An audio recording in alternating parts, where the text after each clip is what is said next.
Bonjour à tous, merci d'être avec nous. Aujourd'hui, j'ai le plaisir d'avoir à mes côtés deux invités. Kathleen Essier, bonjour. Bonjour. Et Jean-Claude Riga, bonjour. Bonjour. Alors, vous êtes ici parmi nous pour nous parler d'un malheureux événement qui s'est déroulé le 12 janvier 2010, un tremblement de terre en Haïti. Kathleen Essier, directement, donc vous êtes liégeoise d'origine haïtienne. Alors, directement après les faits, après ce terrible tremblement de terre, vous vous êtes mobilisée. Oui, nous, un groupe d'amis, nous sommes mobilisés, c'est normal, tous les Haïtiens du monde entier ont fait la même chose. Et donc depuis 4 ans, on s'occupe en Haïti de renforcer les structures scolaires, surtout dans le domaine de la formation professionnelle, qui est vraiment essentielle pour un pays où les gens n'ont pas la possibilité de faire de longues études. Donc c'est l'objectif de notre association, c'est celui-là. Et donc pour cela, nous organisons toute l'année des manifestations pour récolter des fonds. Et les bénéfices de ces manifestations-là vont à nos projets sur place. Parce qu'on le rappelle, donc c'est toute une partie de l'île, la capitale, les environs, 300 000 morts, donc tout est encore à faire. Et donc vous parlez de votre association, mais on n'en a pas dit le nom, c'est Liège Aide Haïti. Et donc c'est toute une série d'événements sur Liège qui ont lieu depuis 4 ans. Oui, toute l'année, on est à retrouvailles, on est au coteau, on fait des bars à champagne, on vend des frites, enfin tout ce qu'on peut. Et surtout des très beaux spectacles, dont celui qui aura lieu le 26 janvier prochain à l'Opéra, où José Van Damme viendra chanter pour Haïti. Un José Van Damme qu'on n'a pas toujours l'habitude de voir comme ça. Hein. Non, vraiment, ce sera exceptionnel. Il ne chantera pas, ce ne sera pas le José Van Damme que l'on connaît, lyrique, avec l'orchestre symphonique. Ce sera José Van Damme en trio, jazz et tango. Donc il chantera en espagnol Carlos Gardel. Donc un concert pour la bonne cause, on peut encore réserver. Oui, bien sûr, sur le site de l'Opéra ou la billetterie de l'Opéra, on peut réserver et il est recommandé de réserver parce qu'une telle affiche, c'est pas tous les jours. Alors, je me dirige vers vous, Jean-Claude Riga, vous êtes cinéaste et dans la foulée, 2 mois après le tremblement de terre, donc en janvier 2010, donc 2 mois après, vous vous êtes rendu là-bas et vous avez réalisé notamment un premier court-métrage, Haïti année zéro.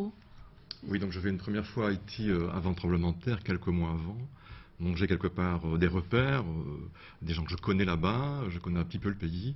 Donc après le tremblement de terre, pour RTC et RT Belgique, je fais ce déplacement à Haïti avec Agnès Lejeune. Et donc là, j'interviewe en fait des artistes et des artistes haïtiens. Et alors qu'avant mon départ, j'étais un peu effrayé d'aller là, parce que je me dis, je vais aller interviewer des gens qui sont dans un malheur absolu, qui ont le moral à zéro. Et je vais leur demander quoi, vous êtes en enfer, comment ça se passe? Et ce qui s'est passé, c'est exactement le contraire. Je suis tombé 2 mois après le séisme sur des gens qui étaient remplis d'espoir, qui avaient enterré leurs morts, qui avaient fait quelque part leur deuil, et qui étaient heureux d'être en vie. Et ils pensaient que c'était enfin le moment de faire un nouveau pays. Un pays, comme il disait, où il fait bon vivre. Alors je vais vous interrompre puisque après cela, en fin 2011-2012, vous retournez là-bas et là vous réalisez Haïti la Terre et n'en dites pas plus, on va regarder un extrait de ce long métrage.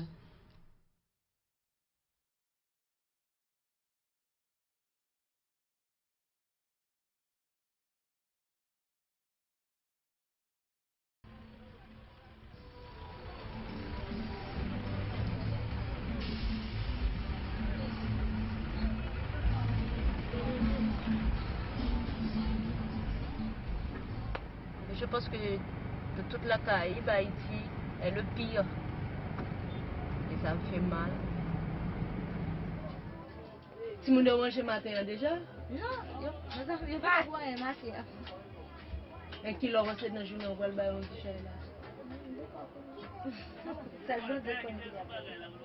Problème nous n'a en général, surtout problème logement, insécurité, viol. C'est problème nous ça n'a. Est-ce qu'on peut estimer au moins par semaine combien de jeunes filles qui violent les enfants? Environ, nous connaissons n'importe 15 jeunes filles qui après l'amour prennent bâton.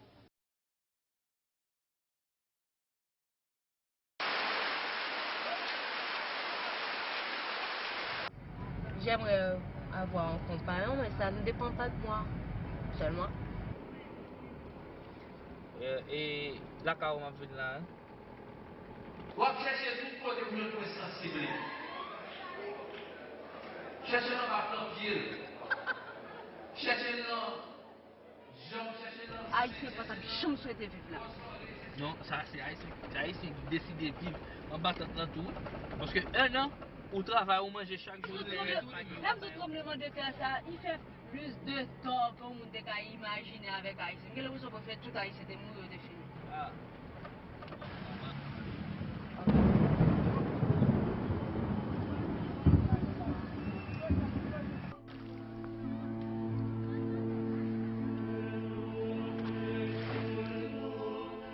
Voilà, Jean-Claude Riga, alors on vient de voir cet extrait, mais est-ce que pour vous, il y a des choses qui ont changé par rapport à votre premier long métrage, 2 mois après le tremblement de terre? Donc si on parle de 2 ans plus tard, donc maintenant on est 4 ans plus tard, mais si on parle de 2 ans plus tard, je retourne là-bas pour faire un autre film aussi, parce que je pense que quelque chose m'a échappé dans le premier film. Le premier film, c'est un film qui est tourné en 2 semaines sur place, avec de bons contacts et des interlocuteurs valables, mais on ne rentre pas dans la réalité. Donc le deuxième film, que je tourne fin 2011, début 2012, est un film en fait que je tourne pendant 4 mois. Donc j'ai vraiment le temps de pénétrer la réalité sociale, j'ai le temps de me rendre dans les camps. C'est ça, Et ça par qui vous a exemple, marqué. voilà, ça c'est quand même au-delà du personnage du film, qui est une jeune femme haïtienne et dont on voit la vie à Haïti, parce que l'important pour moi, c'est de filmer la vie. Et qu'est-ce que c'est réellement ces camps? Qu'est-ce qui se passe là-bas? Ben, ce qui se passe dans les camps, c'est que quand j'y vais, en fait, ce que je découvre, c'est que les besoins les plus élémentaires ne sont pas remplis. La plupart, enfin les femmes qui vivent dans les camps vivent avec leurs enfants. C'est plutôt des femmes avec des enfants, en tout cas en jour, qu'on rencontre là-bas. Et il y a très peu de caméras qui s'y infiltrent. Donc il n'y a pas d'eau potable, il n'y a pas de quoi manger, l'aide d'urgence est terminée, il n'y a plus les moyens d'hygiène, de toilettes, etc. Il n'y a plus rien du tout. Il n'y a même pas de quoi laver les enfants. Donc ce film-là, c'est un film qui relaie la plainte des femmes des camps.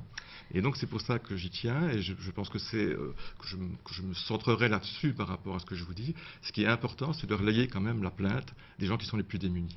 Et c'est ce qui manque, y compris ici.